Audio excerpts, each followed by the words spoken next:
സർക്കാർ ഇടപെട്ടില്ലെങ്കിൽ സ്വകാര്യ ബസ് സർവീസുകൾ താമസിയാതെ പൂർണ്ണമായും നിലയ്ക്കുമെന്ന് ബസ് ഉടമകൾ.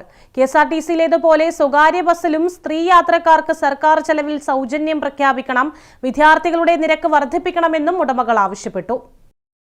കെഎസ്ആർടിസിയിൽ സ്ത്രീകൾക്ക് സൗജന്യ യാത്രാ പദ്ധതി വന്നതോടെ ബസ് വ്യവസായം പൂർണ്ണ തകർച്ചയിലെത്തിയിരിക്കുകയാണെന്ന് ബസ് ഉടമകൾ പറഞ്ഞു. പലരും വ്യവസായം ഒഴിവാക്കി.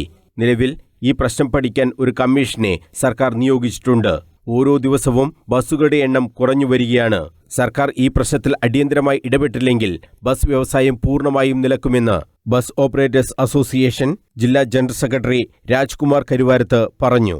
അപ്പോൾ ഈ വ്യവസായം ഞാൻ നേരത്തെ പറഞ്ഞ വളരെ ഗുരുതരമായ പ്രതിസന്ധിയിലേക്ക് നീങ്ങുകയാണ്. നിങ്ങൾക്കൊക്കെ നമ്മൾ പണ്ടേ പറയുന്ന മാതിരി ഓരോ ദിവസവും ഇതിൻ്റെ എണ്ണം കുറഞ്ഞു വരുന്നു. ഇതുകൊണ്ട് ഉപജീവനമാർഗം കഴിക്കുന്ന പല ബസ് ഉടമകളും വഴിയാധാരമായി തീരുന്നുണ്ട്. പ്രിയദർശിനി സർവീസ് വന്നത് മുതൽ ഞങ്ങളെ ഈ വ്യവസായം പാടെ നശിക്കുന്നു, അതേപോലെ തന്നെ KSRTC നശിക്കുന്നു. അപ്പം തന്നെ ചുരുങ്ങി 10,000 ബസ്സുകളിൽ നമ്മുടെ കേരളം ഒതുങ്ങി നിൽക്കുക. 10,000 കുറവായിട്ട് ഒതുങ്ങി നിൽക്കുകയാണ്. 32,000 34,000 ബസ്സുകളിൽ അത് 10,000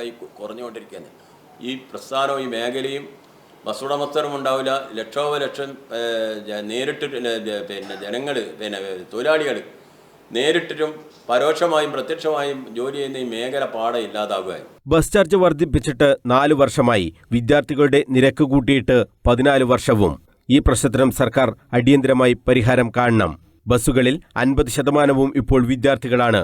വിദ്യാർത്ഥികളുടെ കൺസെഷൻ കാർഡിനും ഒരു നിയന്ത്രണവുമില്ല.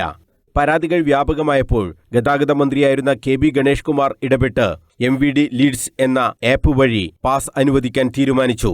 എന്നാൽ ഇതിപ്പോൾ ബസ് ഉടമകൾക്കാണ് ആപ്പായി മാറിയതെന്നും വ്യാപകമായ ദുരുപയോഗമാണ് ഇതിലൂടെ നടക്കുന്നതെന്നും ഭാരവാഹികൾ പറഞ്ഞു. നമ്മളെ സംബന്ധിച്ചിടത്തോളം ഈ സ്റ്റുഡൻസ് പാസ് അനധികമായി കൂടി വരികയാണ് എല്ലാ കൊല്ലവും.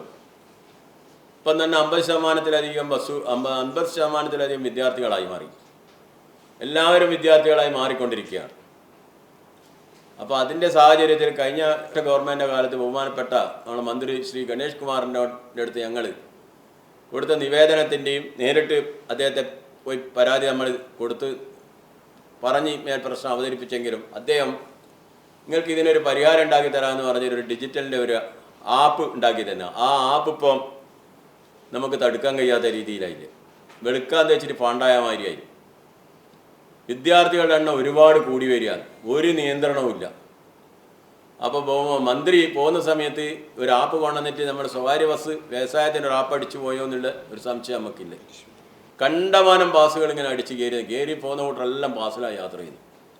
അപ്പോൾ അതിൻ്റെ അടിസ്ഥാനത്തിൽ നമ്മുടെ ജില്ലയിലും മറ്റു ജില്ലയിലും ഈ പാസ് നമുക്കിനി സ്വീകരിക്കാൻ പറ്റാത്ത ഒരവസ്ഥയിലാണുള്ളത്. ഈ പ്രശ്നങ്ങളെല്ലാം ചർച്ച ചെയ്യുന്നതിനായി കണ്ണൂർ ജില്ലാ ബസ് ഓപ്പറേറ്റേഴ്സ് അസോസിയേഷന്റെയും തലശ്ശേരി പ്രൈവറ്റ് ബസ് ഓപ്പറേറ്റേഴ്സ് അസോസിയേഷന്റെയും സംയുക്താഭിമുഖ്യത്തിൽ ബുധനാഴ്ച north Malabar chamber of commerce ഹാളിൽ കൺവെൻഷനും സിമ്പോസിയവും സംഘടിപ്പിക്കാൻ തീരുമാനിച്ചതായും ഭാരവാഹികൾ പറഞ്ഞു. കൺവെൻഷൻ രാവിലെ 10:30 അഡ്വക്കേറ്റ് TO മോഹനൻ MLA ഉദ്ഘാടനം ചെയ്യും. Kannur district bus operators association ജില്ലാ president PP Mohanan, vice president KP Muraleedharan, Thalassery bus operators association president K Gangadharan, KK Janardhanan, KK Jinachandran എന്നിവരും വാർത്താസമ്മേളനത്തിൽ സംബന്ധിച്ചു. News bureau, Kannur.